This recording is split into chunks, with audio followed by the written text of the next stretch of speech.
At Group 5 Construction Company, the client expects the total project time based on her personal opinion.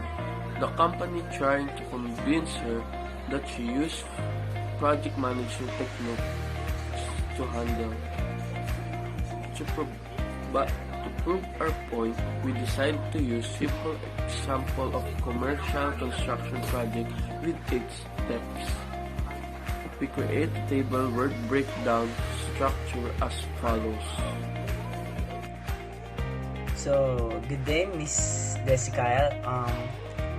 What is your dream wedding? Beach wedding is my dream wedding. Oh, that's nice. So, what is your inspiration for your beach wedding? Beach wedding are my inspiration. Naturally, I believe in marriage, love, and romance. One of the most obvious reasons to have a beach wedding is the romantic setting. Nothing is quite as romantic as a seaside wedding, just the two people making vows with the ocean bearing witness to their love. Hello, my name is Arnica Siwanika and I invited someone for an interview of her dream house. Let's welcome Miss Kayla. Hello Kayla, I am excited for the day to ask you a few questions about your dream house. So can we start? Hi, thank you for inviting me here.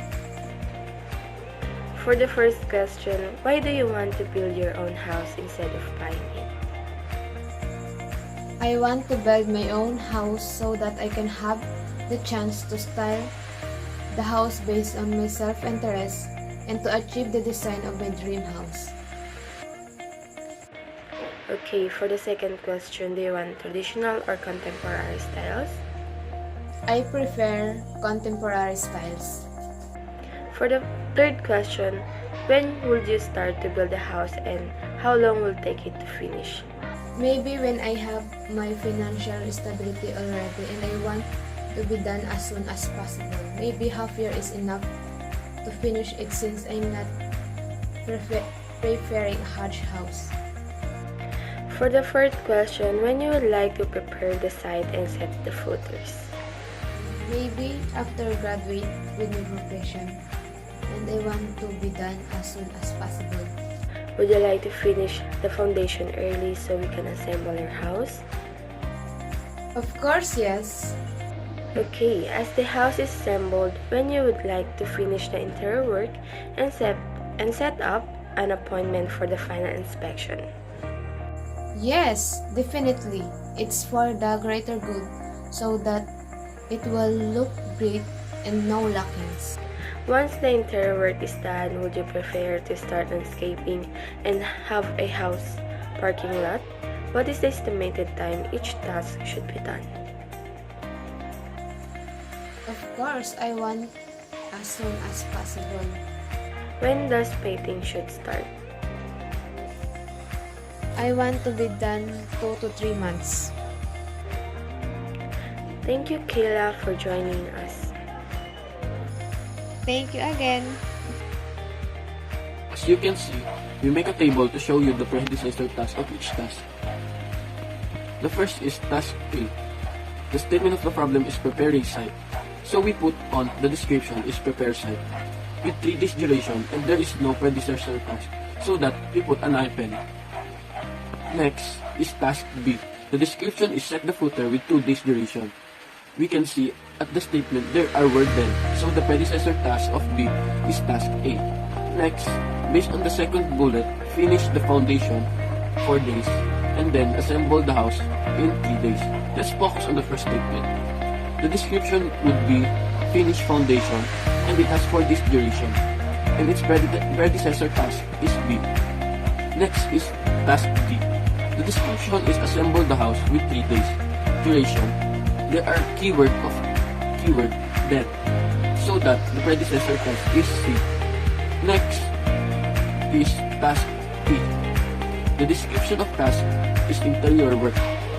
Based on the third bullet, when the house is assembled, start 2 tasks at once. So the predecessor task of E and task F are both D. Next is task F. Still on the third bullet. The description is appointment of final inspection. The duration is 15 days and the predecessor task is D. Next is task G and H. The statement is when interior is done, start 2 more tasks at once. First is landscaping with 6 days duration and parking lot 3 days. So that landscaping is the description of task G with 6 days duration and the description of task H is parking lot with 3 days duration. So that the predecessor of task G and H is task E. Next is task I. The description is painting with 2 days duration. Based on the statement, when the landscaping and parking lot are done, do the painting. So the predecessor task of the letter I is G and H. And last is task J. The description is arrange the sales with 2 days duration. Based on the statement, when the painting is done and the final inspection occurred, arrange the sales so that the predecessor task of letter J are F and I.